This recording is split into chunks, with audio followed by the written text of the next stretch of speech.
que Jesús tomaba y usaba para enseñar tremendas verdades espirituales. Amén. Hay cosas que Jesús enseñó con las cuales nosotros nos identificamos, con la vid, con el pan, con esas cosas, con el trigo, la cizaña. Pero esto de las 10 vírgenes es algo más perteneciente al antiguo Israel, en los tiempos que vivió nuestro Señor Jesucristo. Así que lo que está haciendo el Señor Jesús acá, hablando del Señor Jesús, es poniendo como ejemplo que el reino de los cielos será semejante a 10 vírgenes. ¿Sí? Eso es lo primero que nos cuenta. Y cuando nosotros hablamos del reino de los cielos, podemos hablar y poner dentro de esa palabra reino de los cielos la palabra imperio, la palabra nación, la palabra dominio. Porque será el día que el Señor tendrá dominio sobre todas las naciones. Si bien su reino está ante nosotros, llegará un momento que vamos a ver que se establecerá finalmente sobre esta tierra. Amén. Reino del cual habla el Salmo 2. ¿Usted quiere notar? El Salmo 2 en los primeros textos habla acerca de este reino. Mucho tiempo antes, muchos siglos antes de que el reino de Dios se manifestara y de que el reino se establezca todavía. Porque cuando Cristo vino, el reino no fue establecido. Cuando Jesús se fue, se iba a ir por el Padre, luego de haber resucitado, vinieron los discípulos a preguntarle a los apóstoles: ¿restaurarás el reino de Israel a esta hora? Y el Señor les dijo: no os toca a vosotros saber los tiempos y los sazones que el Padre puso en su sola potestad. No les toca saber a ustedes el tiempo, porque ellos pensaban que Jesús iba a venir como un rey político, que los iba a armar a todos, que iba a haber una revolución y que iban a correr a los romanos y que iban a seguir y que iba a ser. Pero el reino del Señor, el reino de los cielos, no es un reino de violencia, es un reino de amor, de paz y de justicia. Amén. Amén. Lo enseña la palabra de Dios. Es ese reino que Dios prometió, celestial, que vendrá a la tierra, que ha sido prometido y vendrá a la tierra, ¿verdad? Será instaurado sobre esta tierra, siendo el Mesías, el Cristo, Jesucristo, su rey. Amén. Y cuando el reino de los cielos se acercó, no mandó un embajador, vino su propio rey a proclamar que el reino de los cielos se había acercado. Amén. Amén. Amén. Gloria a Dios. También podemos decir que ese reino, ese rey es el Hijo de Dios, que vendrá del cielo a establecer ese reino en la tierra, como lo dice Apocalipsis capítulo 21. Y a veces aparece en las Escrituras como reino de Dios. Y así como cuando aparece como reino de Dios, se refieren a otras cosas que puede referirse a un reino espiritual presente. Se puede referir, cuando dice reino de Dios, a un reino espiritual que ya está presente, que está compuesto de los creyentes, de los hijos de Dios, de aquellos que han nacido nuevos en Cristo y que adoran al Señor. No solamente adoran al Señor, sino que le sirven como su Señor. Amén. Porque una cosa es adorar a Dios, servir a Dios, Pero otra cosa es adorar al Señor y servir al Señor. Cuando hablamos de Dios podemos decir que es el creador de todas las cosas, pero cuando hablamos del Señor, Él es el dueño. Se refiere a que Él es el dueño de esos creyentes que están sobre esta tierra y forman parte de ese reino, que están extendiendo ese reino, son parte de ese reino y que lo adoran, adoran a ese rey, adoran a Jesucristo y sirven a ese Señor. Pero hay algo más. Es un reino que podríamos decir que es un reino espiritual. Sí, es un reino espiritual que está presente. Es el reino de los cielos, es el reino de Dios que está presente y que está compuesto por los creyentes, ¿sí?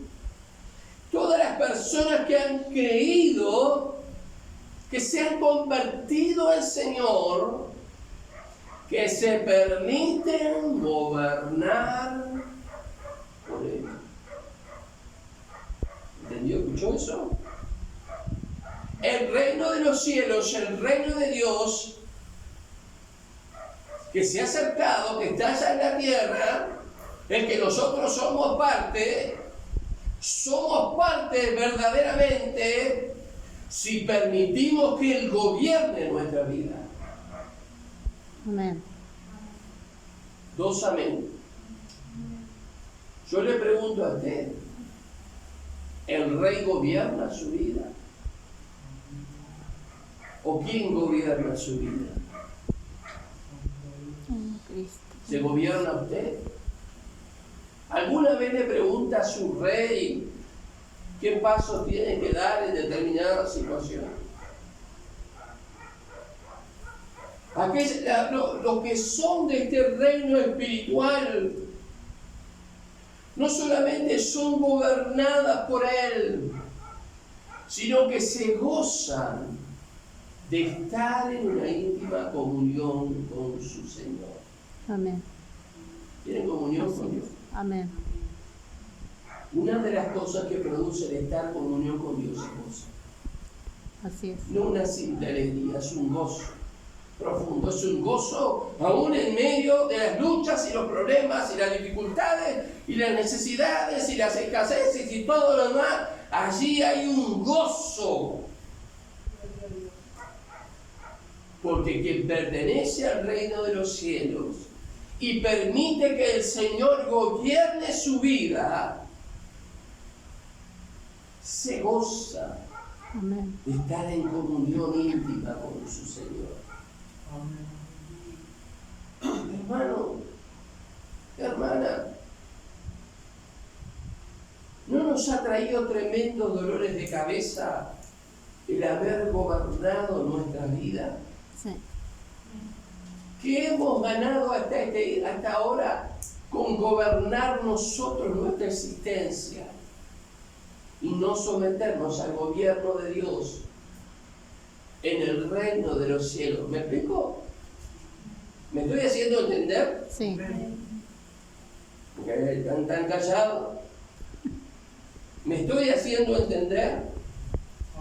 Ahora, cuando nosotros observamos la palabra de Dios, vamos a encontrar que hay números que tienen como un determinado significado. Por ejemplo, ¿cuántas vírgenes eran? 10. ¿Cuántas eran? 10. Si no se acuerda, acuérdense que tiene 10 dedos. Para que le pregunten, ¿cuántas vírgenes eran que habla la Biblia? 10. Y como eso, mire, yo para acordarme de cosas, asocio con otras, y así me acuerdo.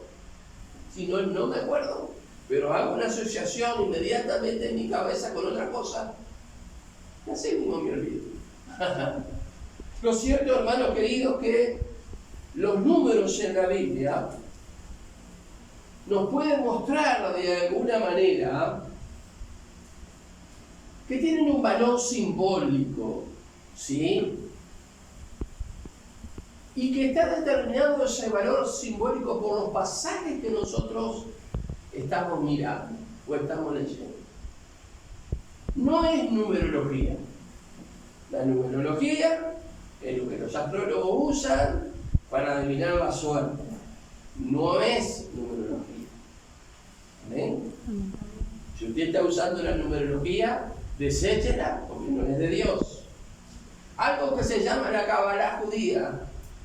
¿Te nombra la palabra Sí, cabra? sí, ¿Te suena? sí. La Cábala judía hace, cada letra del alfabeto tiene un valor numeral y ahí hacen sus cálculos, pero lo que están haciendo ellos justamente es tratando en el mundo espiritual, entrando en el mundo espiritual y no en ese mundo espiritual del reino de los cielos. Es como la parte espiritista de lo que es el judaísmo.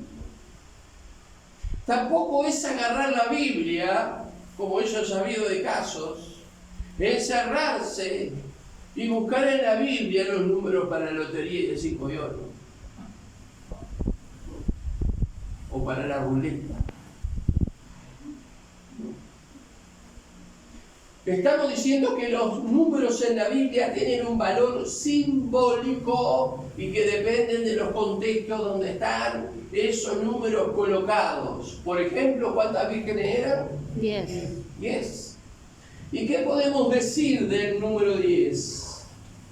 Se puede referir a la totalidad y al conjunto completo de una cosa. Totalidad, número 10, totalidad, o el conjunto completo de una cosa. En este caso, 10 vírgenes representan a la Iglesia Universal de Jesucristo. Amén. Amén.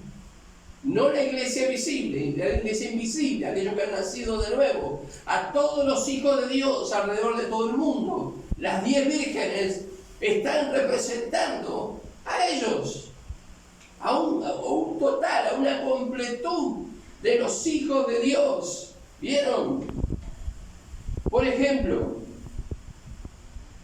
si nosotros hablamos en el Génesis, ¿cuántas veces aparece la frase "y Dios dijo"? ¿Cuántas veces? 10. ¿Cuántos mandamientos le dio el Señor a Moisés? 10. 10. Cuando se dice Dios dijo, podemos decir que Dios es el creador de todas las cosas. ¿No es cierto? Sí. Es esa completud, es esa totalidad de la creación, totalidad del poder de Dios. Cuando hablamos de los 10 mandamientos, expresan la totalidad. Los 10 mandamientos son la totalidad de la ley moral que los hijos de Israel tenían que guardar. ¿Me entiende? Lo que puede significar el número 10. Y usted va a encontrar el número 10 en muchos lugares de la Biblia. No dice número 10, pero si usted cuenta va a ver, dijo Dios 10 veces. Y hay otros números en la Biblia, una cantidad, y cada uno tiene su valor simbólico. Amén. Amén. Amén. ¿Entendió eso? Sí. Que los números tienen un valor simbólico, que en el caso del 10 justamente habla de una totalidad, habla de una completud, habla justamente de un conjunto de cosas que es completo, y en este caso 10 vírgenes habla de la totalidad de su pueblo alrededor de todo El mundo. el mundo. ¿Se entiende? Tengo algunas cosas más, no los quiero marear. 10 mandamientos hablamos. Son 10 vírgenes que representan a los creyentes, a la iglesia que espera el regreso de Él. Amén. Amén. Porque ¿qué hace la iglesia mientras extiende su reino evangelizando y compartiendo la palabra? Está esperando que seamos arrebatados con poder. Amén. Amén. Amén. Usted está esperando ser arrebatado, ser arrebatada. Amén. Estamos esperando, como dice la palabra, en que en cualquier momento el Señor vendrá a buscar a su iglesia en ese arrebatamiento. Luego más adelante viene la segunda venida de Cristo, y hay algunos en internet y algunos creyentes y pastores y no sé qué cosa tienen un patete con esas cosas, tienen bien revelado. Una cosa es el arrebatamiento y años más tarde va a ser la venida de Cristo. Son dos eventos distintos. Amén. Amén. Lo cierto es que nosotros estamos esperando el retorno de Cristo, el arrebatamiento que hará el esposo, que arrebatará a su esposa para llevarla a la gloria y tener juntos las bodas del Cordero. Y nosotros vamos a estar juntos con el Señor allí para estar por la eternidad con Él. Vamos a mirar lo que dice San Juan 14:3. Ponga allí algo, marque con algo. San Juan 14:3.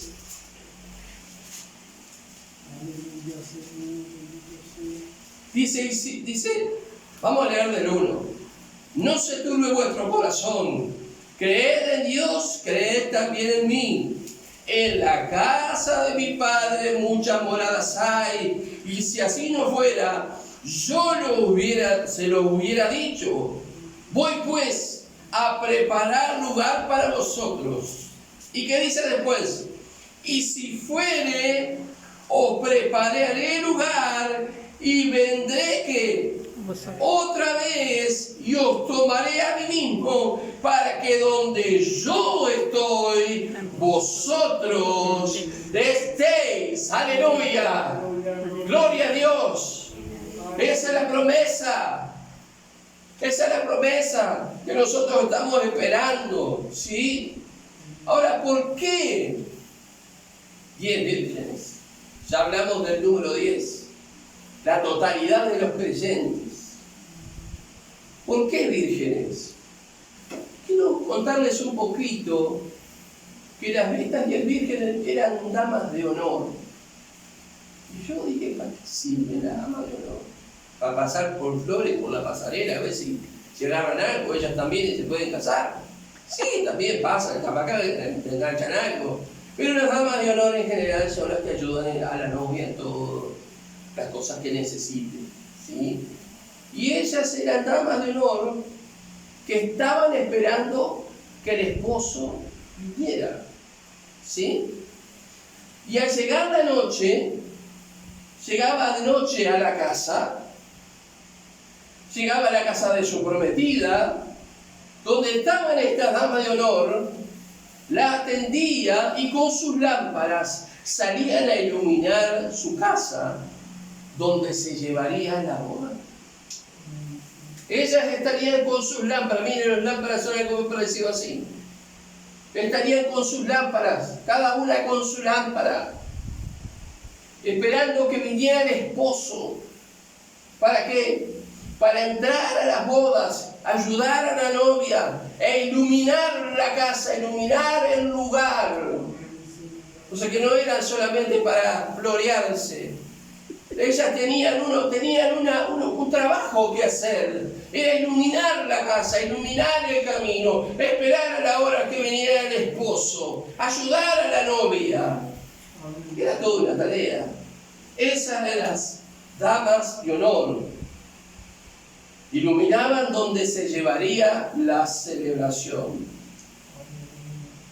¿Saben que en esos tiempos de Jesús se hacía primero entre el hombre y la mujer, o entre el joven o la joven, un compromiso? Y ese compromiso era igual que casamiento. Antes, acá en el Uruguay, cuando alguien se comprometía, que ahora no se usa, o lo usa muy poco, se comprometía y se ponía el anillo, ya ese hombre era de esa mujer, ya esa mujer era de ese hombre, pero no tenían una vida íntima. Lo mismo pasaba en Israel. Era como si estuvieran casados, pero no convivían, no tenían una vida íntima. Miren, ¿cómo sería que si ellos querían separarse, tenían que hacer trámites de divorcio? cartas de divorcio, como si estuvieran casados, pero en realidad están comprometidos, pero es como si ya estuvieran unidos en matrimonio. O sea, que acá no se puede hacer, ellos no podían hacer picaflor los hombres, ni la mujer tampoco nada, sino que a la vez que cada uno aceptaba, las dos partes aceptaban, era el uno para el otro. Lo cierto es, hermanos, ¿por qué el Señor elige el ejemplo de las vírgenes? Porque las vírgenes eran las personas que no habían tenido ningún tipo de relación sexual. Eran puras y sin manchas.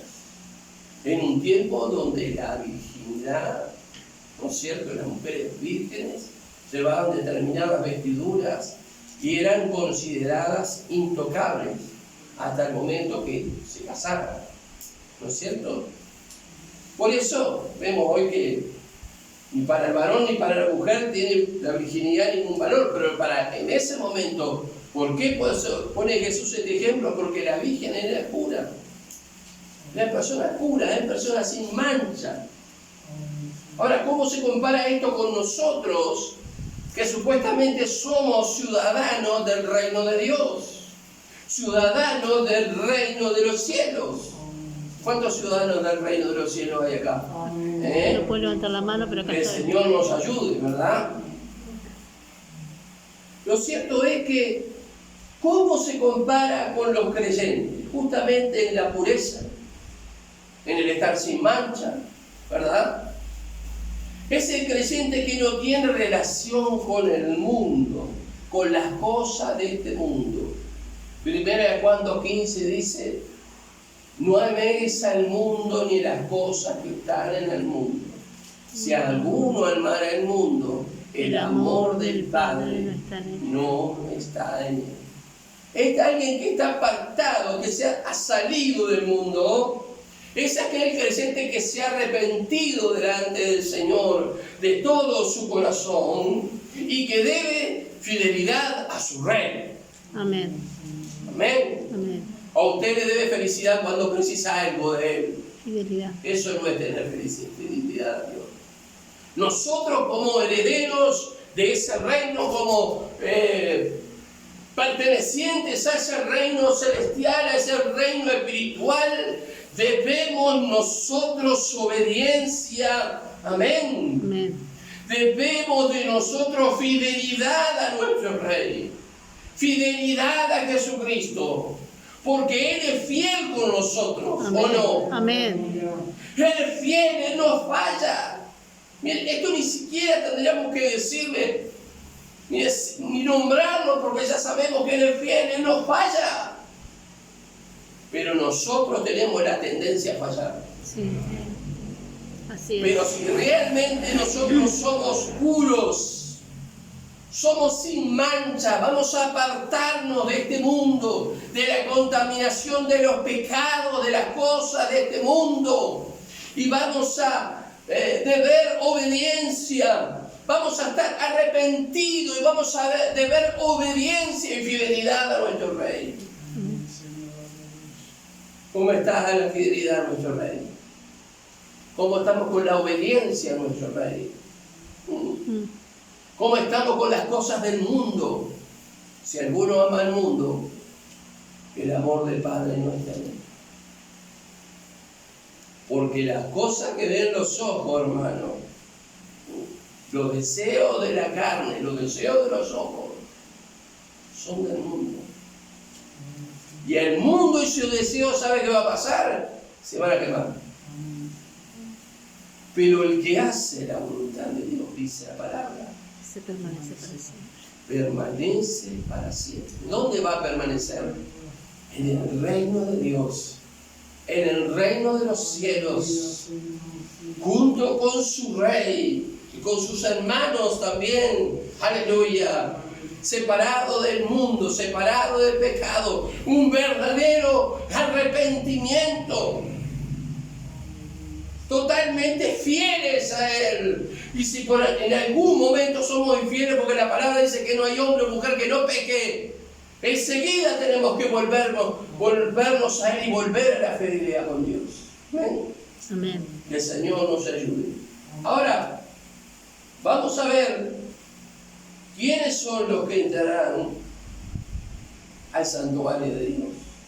Salmo 24, versículo 3 al 6. Señor, ¿quién entrará en tu santuario Hace manos limpias para adorar? y puros de corazón. Gloria a Dios. Versículo 3. Si alguien lo tiene, por favor. 24, ¿qué? 3. 3. Dice, ¿quién subirá al monte de Jehová y quién estará en su lugar santo? El limpio de manos y puro de corazón. ¿Solo esa parte? El que no ha elevado su alma a cosas vanas y jurado con engaño. Él recibirá bendición de Jehová y justicia del Dios de salvación. Tal es la generación de los que te buscan, de los que buscan tu rostro. Oh Dios, Aleluya. oh Dios. Buscar el rostro, estar en una verdadera comunión. O sea, ¿quién entrará al santuario? ¿Quién entrará a la presencia? ¿Quién estará en ese reino espiritual, celestial, en ese reino de Dios? El limpio de manos y puro de corazón. El que se ha santificado como la Virgen y han renunciado a las cosas de este mundo. Que el Señor nos ayude a ser limpio de manos y puro de corazón, y a no elevar nuestra alma a cosas vanas, a ídolos, a eso se refiere, a imágenes, a otros dioses, ni jurar con engaño. Amén. Que el Señor nos auxilie. Ahora vamos a hacer un paralelismo porque dice la palabra que había 5 que eran prudentes y Digo insensatas. ahí está. Dice el verso 2, 5 de ellas eran prudentes y 5 insensatas. Vamos a ver allí en la palabra del Señor un paralelismo, porque entre las vírgenes, entre las insensatas y las otras prudentes, todas eran vírgenes, todas eran damas de honor. Todas tenían lámpara, todas se durmieron, todas esperaban al esposo, ¿no es cierto? Pero dentro de ellas había un grupo que eran prudentes, eran 5, y 5 insensatas. Las prudentes, aparte de su lámpara, con el aceite y encendida, llevaron aparte una vasija. Miren lo que dice allí. Las insensatos, tomando su lámpara, el verso 3, no tomaron consigo aceite. Más las prudentes tomando aceite en su vasija, juntamente con sus lámparas. Y tratándose el esposo, cabecearon todas y se durmieron. O sea que las prudentes hicieron algo. El esposo puede demorar, ¿no? Es más, el esposo demoró más de la hora, por eso fue que se durmieron. Y como obviamente estaba pensando que el esposo estaba demorando, esperen que me perdí.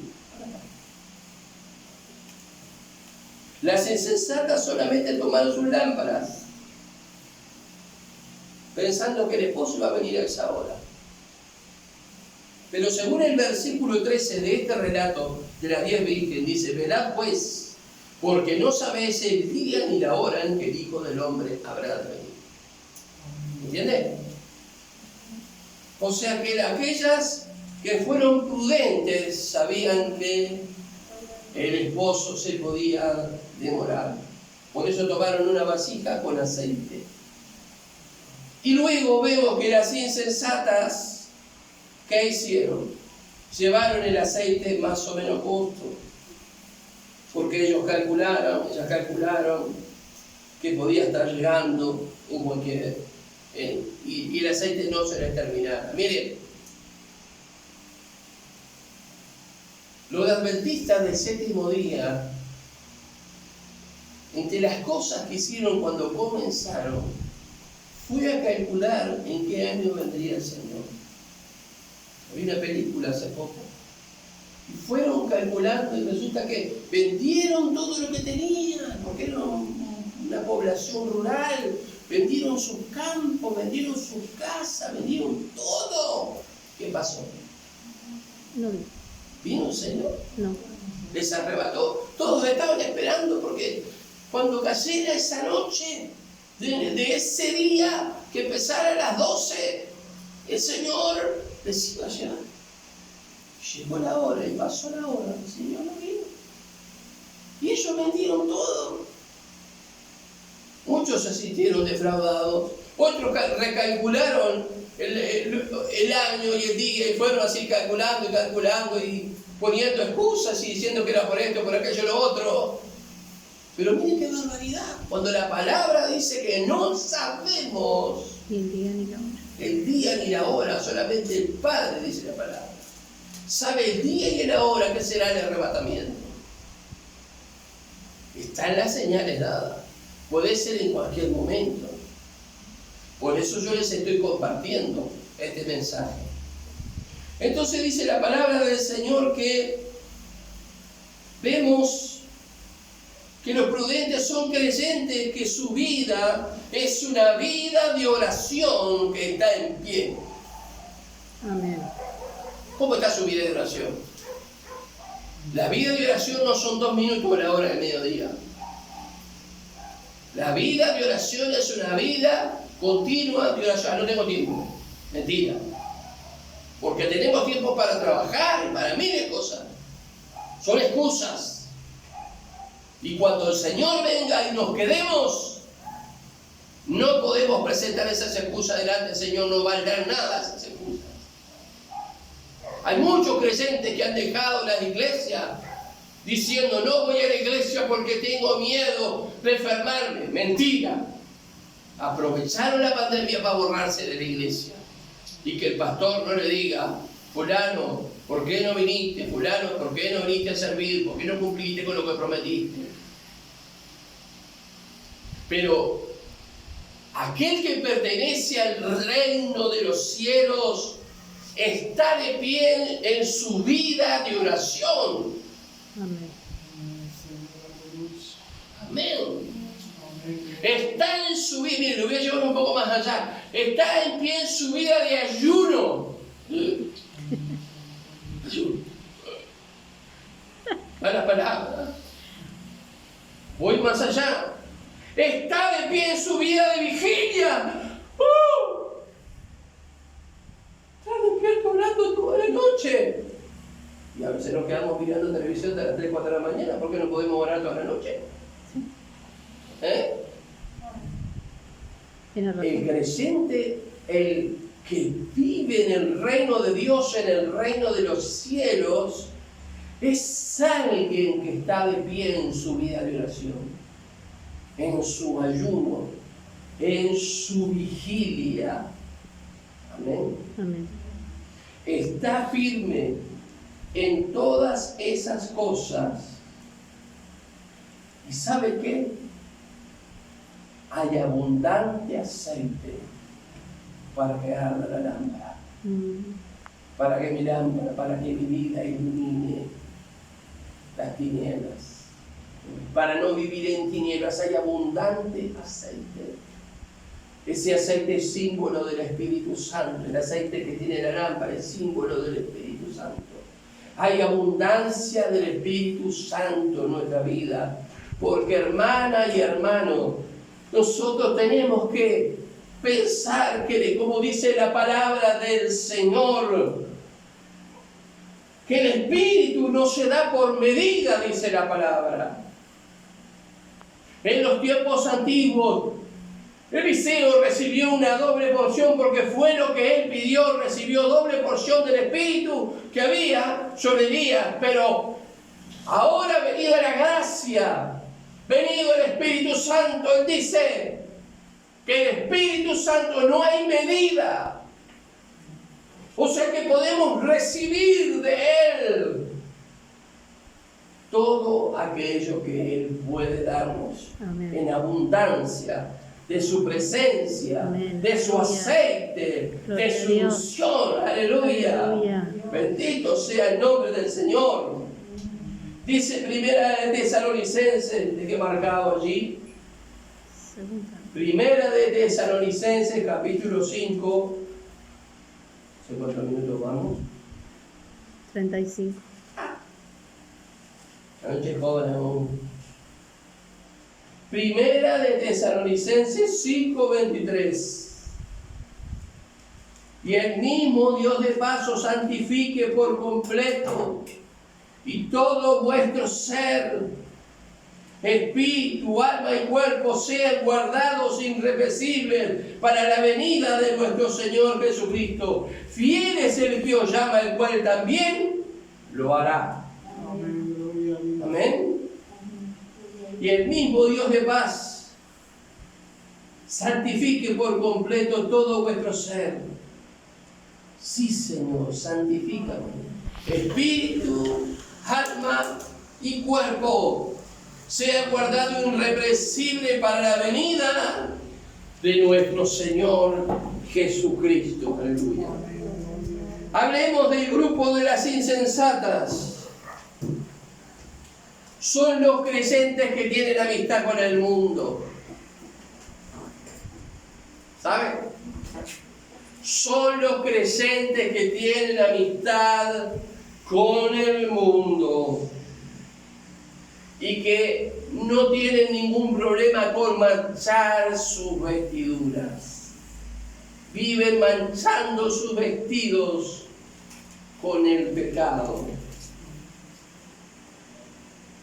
Y ellos siempre anteponen sus pensamientos, sus caprichos, sus gustos, sus actitudes a lo que es el Señor, al Señor y a lo que el Señor pide. Y sirven al Señor a su manera. Y eso no es la voluntad de Dios.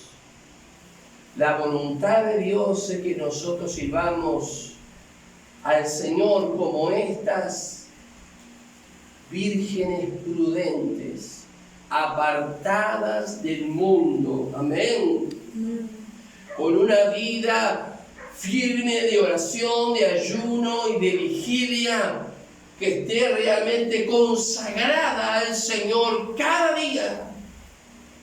Esa es la vida de un integrante del reino de los cielos. Esa es la vida de un integrante del reino de Dios. Hay algunas cosas que nosotros tenemos que vencer, que ahora vamos a estar viendo, que somos muy terrenales. Y vemos que la fiesta de bodas a la que se refiere en la parábola de las 10 vírgenes son las bodas del Cordero, en la presencia de Jesucristo, en el reino de los cielos, en el reino de Dios. Dice la palabra que las 10 cabecearon el verso 5 y se durmieron. Y este pastor que yo les digo que estaba escuchándome con Betty el otro día, estaba hablando del dormir de la gente, no del dormir del sueño, del dormir espiritual. Estaba diciendo, están pasando cosas terribles alrededor del mundo. Por favor, miremos algún informativo internacional y miremos las cosas que están pasando a nivel internacional. Es terrible. Y el mundo sigue como sin tal cosa y no busca a Dios. Pero lo terrible es que los creyentes están viendo lo que está sucediendo y seguimos tan campante como si nada pasara y no nos despertamos como verdaderos integrantes del reino de los cielos, como estas vírgenes que aunque se durmieron, estaban con sus lámparas arregladas, y vamos a ver eso, ya encendidas. ¿Qué quiere decir cuando decimos que los creyentes estamos dormidos? Que no oramos, que no testificamos, que no vivimos la palabra, que vivimos de acuerdo a la corriente, no nos hemos conformado a este siglo. Y el Señor nos dice: despiértate tú que duermes y te alumbrará Cristo. Y creo que el anhelo y el deseo de Dios en esta noche, que nosotros despertemos espiritualmente, por favor. Despertemos espiritualmente. Amén. Amén. Dice que ellos se durmieron. Y dice: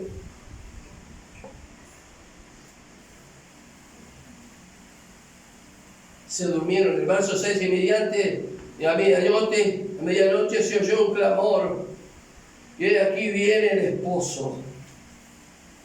Y el verso 13 nos decía: velad. ¿Qué es velar? Velar es vigilar. ¿Y cómo se puede vigilar cuando uno está dormido? No digo espiritualmente, dormido físicamente. Mire, yo le voy a poner un ejemplo que usted lo va a entender. En casa hay unos gatitos que están durmiendo, pero ellos están siempre vigilantes. Están con los ojos cerrados, están tirados ahí, pero el otro día yo estornudé y gato pegó. Y estaba supuestamente dormido. Y así tiene que ser la vida del creyente. Estar velando, pero a su vez estar preparados para la venida del Señor. Significa ser vigilantes. Mire, le voy a enseñar una palabra nueva hoy que yo aprendí también. Tenemos que luchar contra los torpol. ¿Qué será? No sé si menciona torpol o torpol, no sé bien la pronunciación. Tenemos que luchar contra los torpol. Anótelo, torpol, no sé. ¿Qué son? ¿Qué es esto? Tenemos que luchar no solamente contra los torpol, sino contra nuestra negligencia. Negligencia. Para llegar al fin, para que al fin llegar, al fin, valga la redundancia de lo que anhelamos, que es estar cuando el reino de Dios sea establecido sobre esta tierra, nosotros estamos. ¿Y qué son esos torpol? Es un estado físico generalmente transitorio. ¿Qué es lo que hace ese estado físico transitorio? Es la lentificación de los reflejos. Aquellos que han sacado la libreta de conducir, lo llevan ahí a un aparato. Los que practican el automovilismo lo llevan a un aparato para ver los reflejos, cómo reaccionan ante una frenada, ante alguien que se pone delante. Reflejos. ¿Es usted el que tiene buenos reflejos? Malos reflejos, usted sabe lo que es. Sin embargo, nuestros reflejos están lentos. No nos despertamos, no nos damos cuenta nosotros que el Señor viene en cualquier momento. ¿Qué estamos haciendo, hermano? No podemos jugar a las escondidas con el Señor. ¿Qué estamos haciendo? ¿Cómo están nuestros reflejos para reaccionar en este tiempo que el Señor nos va a arrebatar en cualquier momento? ¿Qué estamos haciendo? Mire, yo tengo temor. Le pido al Señor por mi familia, por ustedes, por cada hermano, que podamos ser tenidos por dignos de alcanzar aquel día. Pero nuestros reflejos están en mente. Yo sé que Jesús puede venir en cualquier momento, que el Señor pueda arrebatar. Falta todavía. Cuidado. Cuidado. Reaccionemos. Es la disminución de la sensibilidad también. Somos sensibles al amor de Dios. Somos sensibles al Espíritu Santo. Nuestra conciencia es sensible al pecado que nos asedia. Pérdida de sensibilidad. Otra cosa más que significa torpor justamente es eso, cuando la mente está embotada y nada nos entra. Muchas veces está embotada porque hay una obra del diablo, porque nosotros hemos permitido que nuestra mente se embote y no nos damos cuenta de que estamos caminando a la perdición, que estamos fuera del reino al que el Señor nos llamó, que nosotros teníamos que estar. Nuestro entendimiento está embotado, no entendemos, no nos damos cuenta. Si nosotros fuéramos conscientes de que Cristo nos arrebata en cualquier momento, estaríamos de rodillas clamando por nuestro pecado, estaríamos arreglando nuestra vida, veríamos bien lo que pensamos, lo que decimos, lo que actuamos, a dónde vamos, qué hacemos, veríamos muy bien qué sentimos. Necesitamos que nuestro entendimiento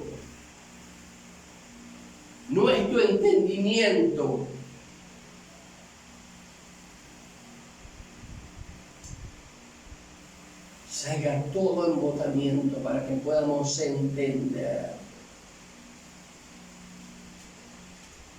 Y no solamente voy a llorar por mis pecados, voy a llorar por el pecado de nosotros. Oh Señor, tenemos que luchar contra estas cosas. En el nombre de Jesús podemos ser más que vencedores para estar en el reino de Dios. Tenemos que luchar, hermanos, nosotros tenemos que luchar contra la negligencia. Somos negligentes por naturaleza. Y más para las cosas de Dios. Capaz que para el trabajo, para el estudio, otras cosas, no somos negligentes, pero lo que es buscar a Dios, buscar su palabra, estar en oración, ayunar, quedarnos en las noches orando al Señor, somos negligentes. Tenemos que luchar contra esa negligencia que proviene de nuestra carne. Que el Señor nos ayude.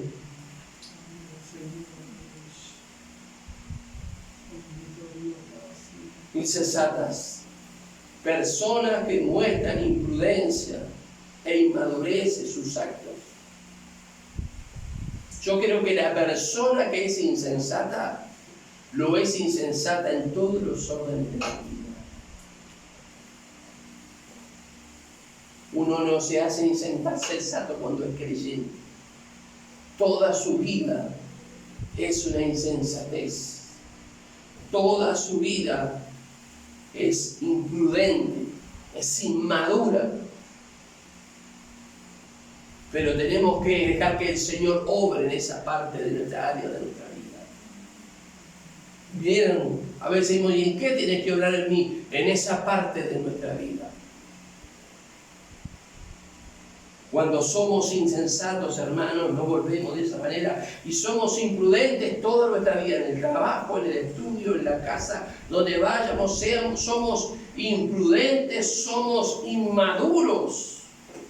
Mire, hay palabras similares con respecto a lo que es ser insensato. Insensato significa inconsciente, irresponsable, irreflexivo, ligero.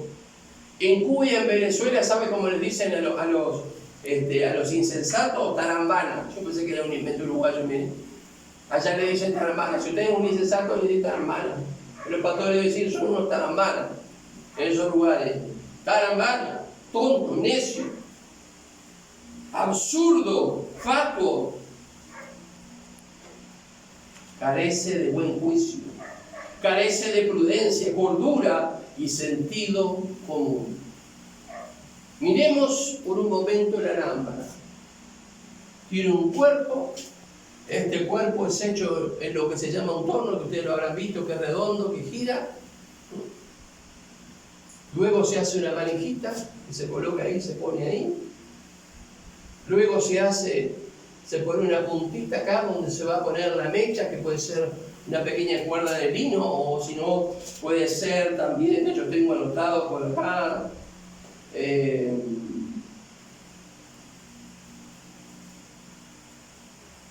un tallo de junco también puede ser.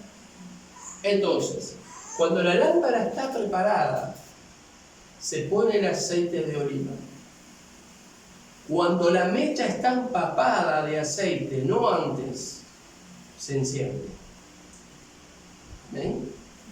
Así es el funcionamiento de las lámparas, y son más o menos parecidas así las lámparas que traían en sus manos esas muchachas.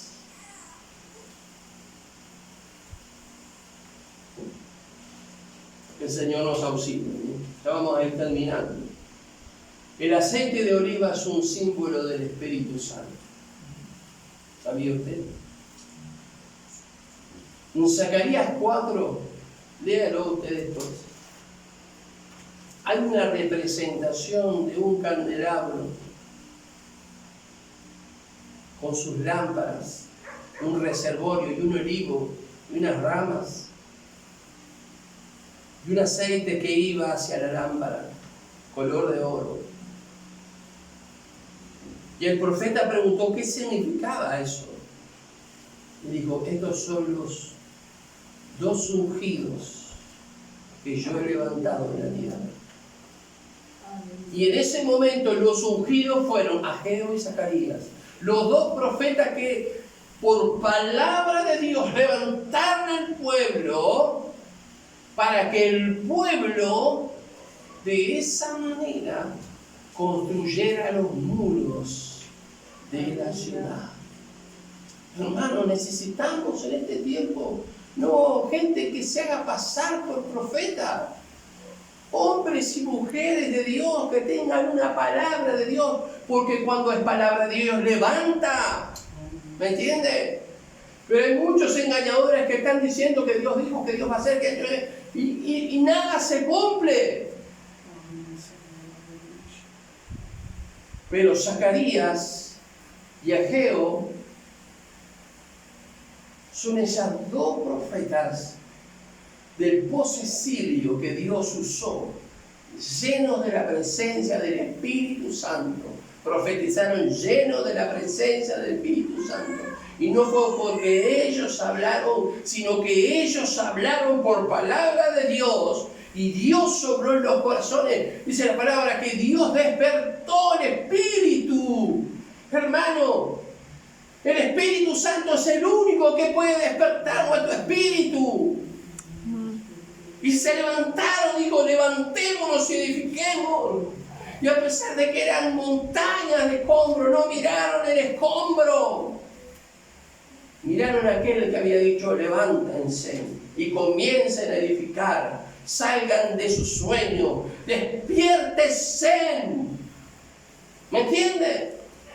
Despiértense, velen. Lo cierto es, hermanos, que cuando nosotros pensamos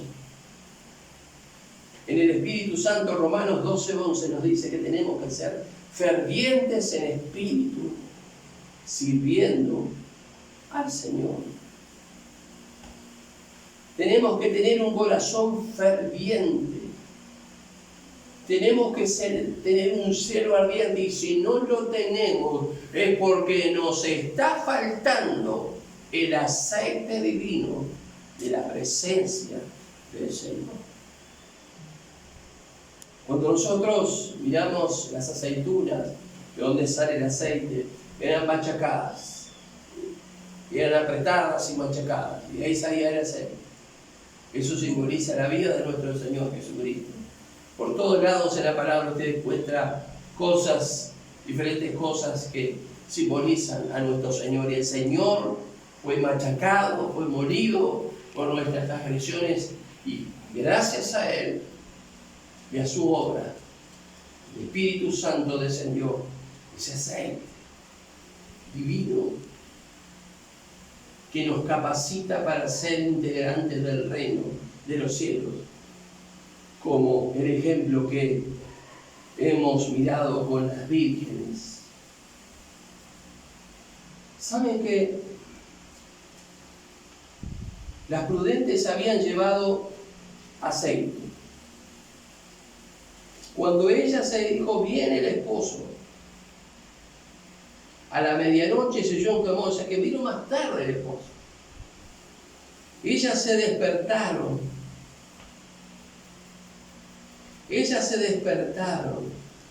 Salía de recibir. Aquellas vírgenes, dice el verso 7, se levantaron y arreglaron sus lámparas. ¿Cómo han arreglado sus lámparas? No sé si usted se acuerda de las lámparas de mecha, capaz que cortarle un poquito la mecha, sacarle un poquito la mecha que ya se había quemado, porque tenían poca luz, ponerle más aceite, porque ellas habían llevado vasijas con aceite por las dudas, si demora en venir. ¿Sabe una cosa? La preparación espiritual de una persona no se puede compartir con otra. Si usted es una persona que ora, que ayuna, que hace vigilia, que se consagra al Señor cada día, por más que usted venga a orar por mí y me imponga las manos, yo no voy a recibir espiritualidad. ¿Por qué ellas dijeron, vayan ustedes a comprar? Para que no nos quedemos nosotros sin aceite. Porque la espiritualidad no es algo que yo puedo compartir. Así como la salvación es personal, la espiritualidad personal. Yo puedo aconsejar, yo puedo ser de ejemplo. Muchas veces pasa en los matrimonios que como la esposa no es espiritual, entonces el esposo dice, no, yo no voy a ser espiritual. O cuando la esposa es espiritual dice, está bien, mi esposa es espiritual, que vaya ella a la iglesia. No. Yo tengo que tener mi propia espiritualidad, mi propia comunión con Dios. Yo tengo que tener la llenura de Dios. Yo tengo que buscarle cada día el Espíritu, ser lleno, que rebose, que sea una fuente en mí, el Espíritu Santo. Aleluya. Porque no se puede compartir la preparación espiritual. Es personal. Es personal. Mi esposa puede reventarse orando, ayunando, buscando a Dios, consagrándose y estando en vigilia. Pero el día que el Señor venga, me voy a quedar porque ella no me va a poder dar de eso, porque yo tendría que haberlo buscado estando en vida sobre esta tierra. ¿Me entienden? Amén. Ellas arreglaron sus lámparas. Quizás recortaron la punta, agrandaron la llama, pusieron aceite y salieron a recibir al esposo para luego ayudar a entrar a la casa donde la novia estaría y tendrían las bodas. El verso 8 y 9 dice: y las insensatas dijeron a la prudente, danos de vuestro aceite porque nuestras lámparas se apagan. Mas las prudentes respondiendo dijeron, va, para que nosotros no nos falte a nosotras y a vosotras, id más bien a los que venden y comprad para vosotras mismas.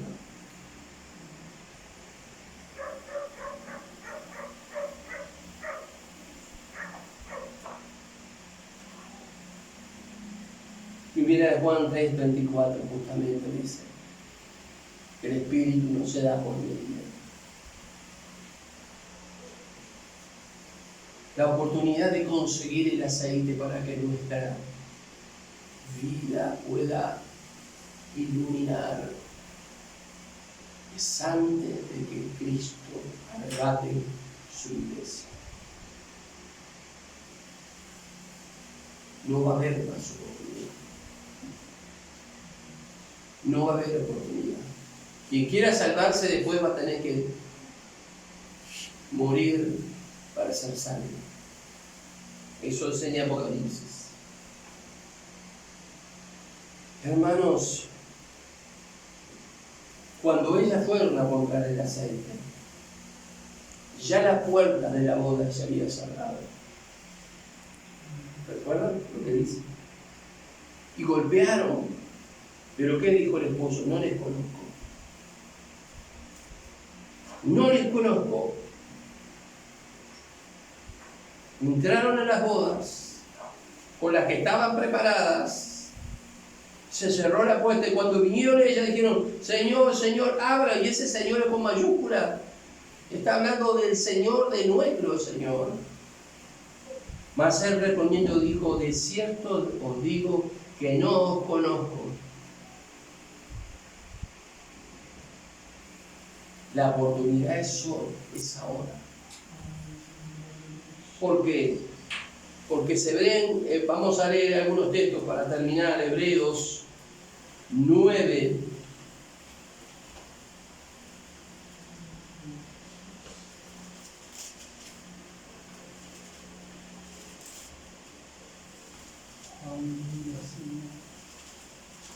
...27 y 28 dice...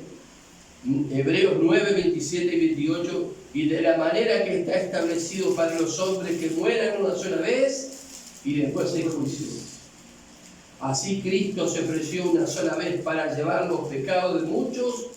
...y aparecerá segunda vez sin relación con el pecado... ...para salvar a los que le esperan. Como las vírgenes que estaban esperando el esposo. ¿Bien? Pero cuando el Señor se haya llevado a su iglesia,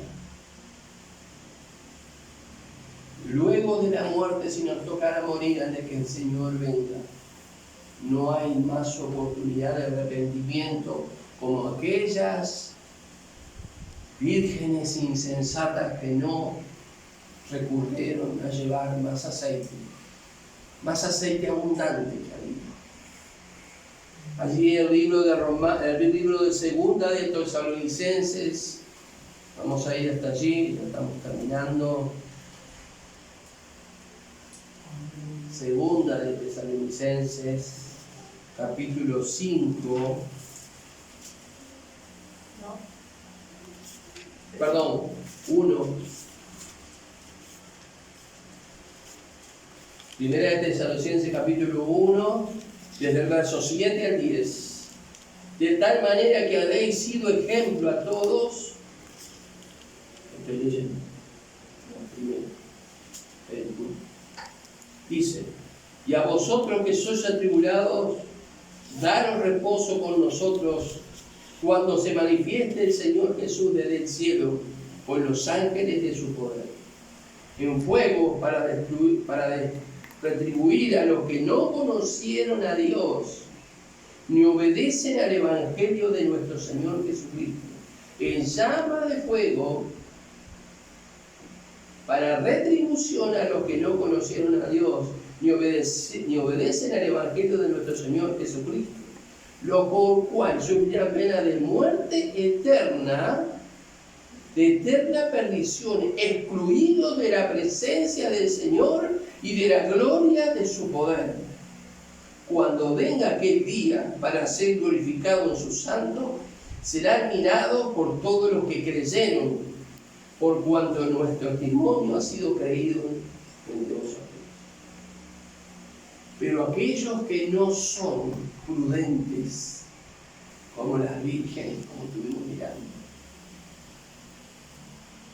que no son prudentes, la llama de fuego vendrá sobre los que no conocieron a Dios. Dice: pero yo no conozco. Pero sobre los que no obedecen al Señor. Los que no obedecen al Señor sufrirán pena de eterna perdición, excluidos de la presencia del Señor y de la gloria de su poder. ¿No está usted?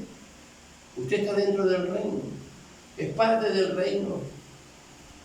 Usted es un integrante del reino de los cielos conforme a la palabra que nosotros hemos estado mirando. Dice, vamos a ir a Ezequiel 33.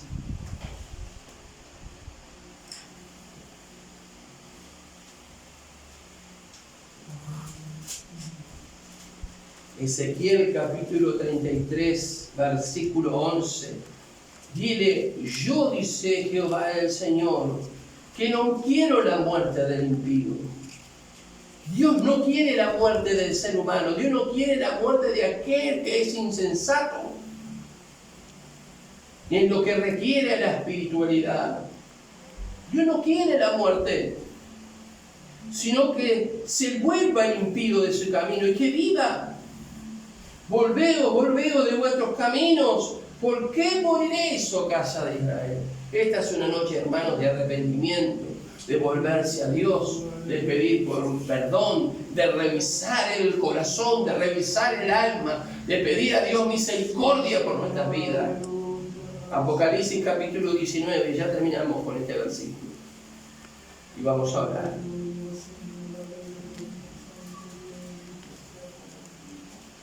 Del 5 al 9. Salió del trono una voz que decía, Apocalipsis 19, 5. Salió del trono una voz que decía, alabad a nuestro Dios todos sus siervos, y los que les teméis, así pequeños como grandes. Y oí como la voz de una gran multitud, como el estruendo de muchas aguas, y como la voz de grandes truenos, que decían, aleluya, porque el Señor nuestro Dios Todopoderoso reina. Gocémonos y alegremos y démosle gloria, porque han llegado las bodas del Cordero y su esposa se ha preparado.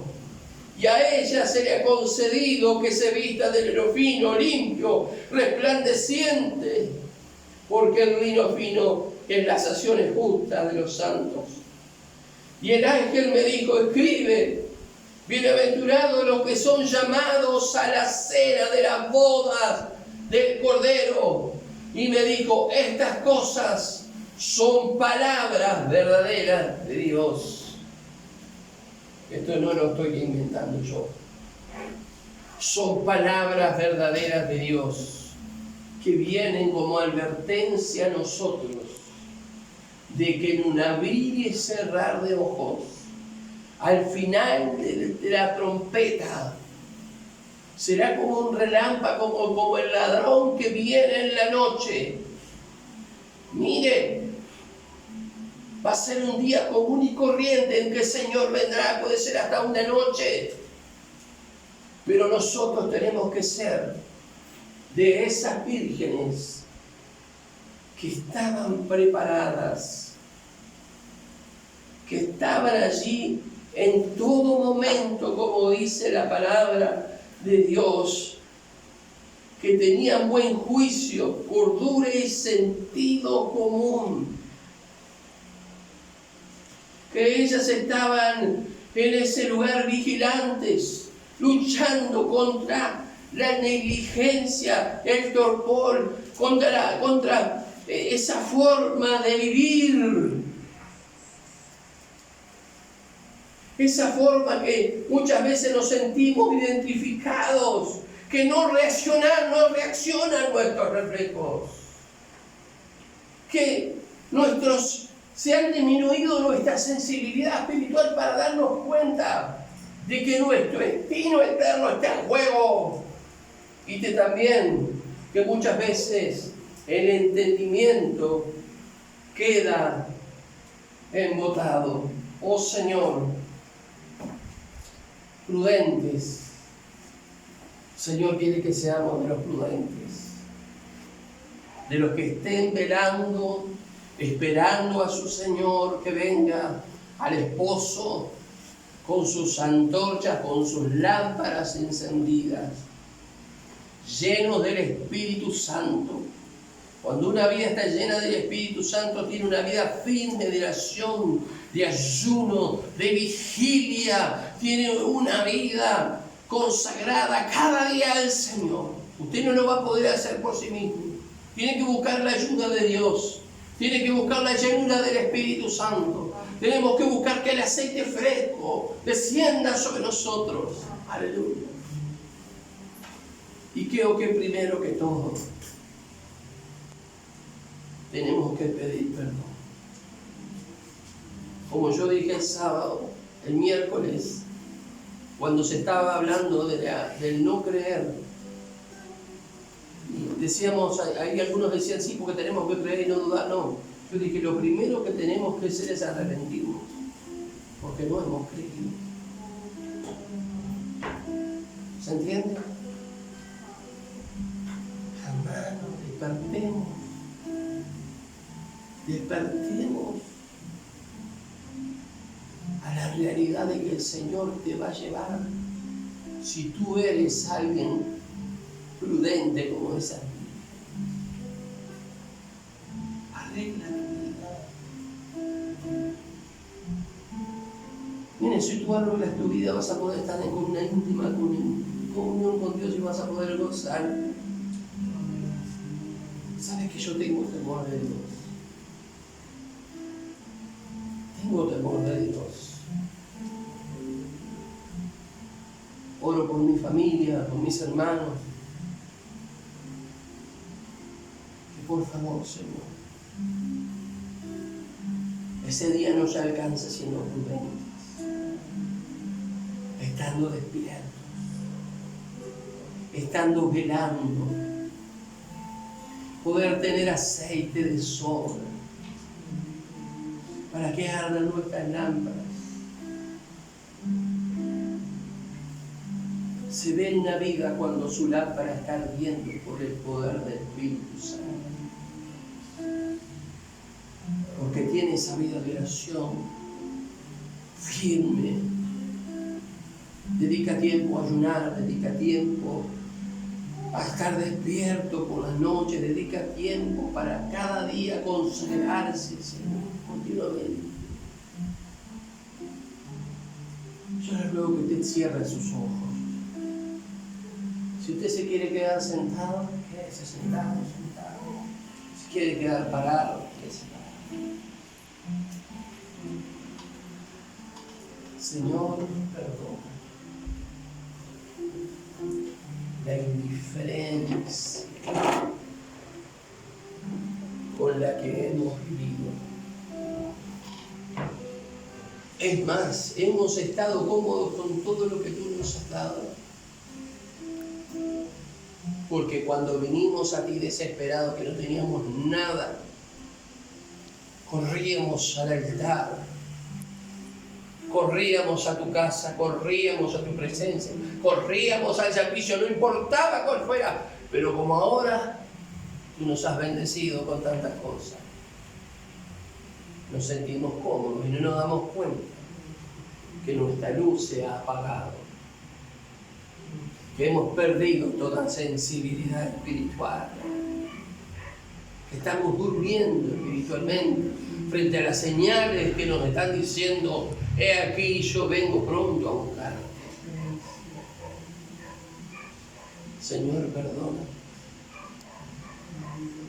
No es por nada que yo pueda hacer que tú me vas a llevar por tu misericordia. Yo pongo mi vida delante de ti, ruego que me ayudes con tu Espíritu Santo, por ese aceite divino, que puede hacer que sea una lámpara que esté ardiendo. Oh Señor, esto es algo personal. Ni mi madre, ni mi hija, ni mi esposa, ni mi hermana pueden compartirme la espiritualidad que tienen. Yo debo crear mi propia espiritualidad estando en comunión íntima con mi Dios. Señor, ten misericordia de mí.